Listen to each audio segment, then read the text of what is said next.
आज ऐरोलीचे आमदार यांनी पुन्हा एकदा धमकीवजा इशारा दिला आहे. त्यांना मध्ये मध्ये झटके येतात, ते विसरून जातात ते महायुतीचे आमदार आहेत म्हणून. त्यांना असं वाटतं ते राष्ट्रवादीचेच आमदार आहेत. त्यांनी क्लस्टरला विरोध केला आहे. क्लस्टरला विरोध नक्की काय केला आहे? कारण त्यांचं अनधिकृत बांधकामाचे जे त्यांचे बगलबच्चे करतात त्याच्यावरती प्रॉब्लेम येईल आणि मग त्यांची जी माया आहे त्यांच्यापर्यंत पोहोचणार नाही आहे.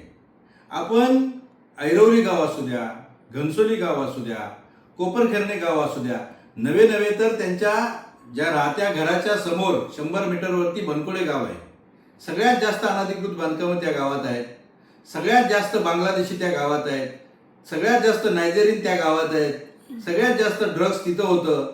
कसल्या विकासाच्या गप्पा करता? अहो, अनधिकृत बांधकामाच्या या प्रकरणामध्ये सगळ्यात जास्त दस्तावेज एका दिवसात अनधिकृत बांधकामांचे तुमचा हस्तक योगेश चव्हाण हा फरार आहे त्याच्यामध्ये.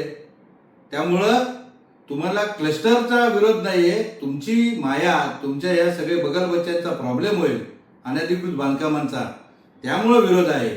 आणि धमकीवजा इशारे कोणाला देता तुम्ही? अहो, तुमच्या पक्षातल्या त्या ताई ऐकत नाहीत तुम्हाला. ताई आहेत, महिला आहेत, त्या ऐकत नाहीत. आणि आमच्या नेत्यांना अशा गल्ली मुळातल्या लोकांना उत्तर द्यायला वेळ नाही. ते महाराष्ट्राचे नव्हे तर देशातले 4 नंबरच्या पक्षाचे मुख्य नेते आहेत.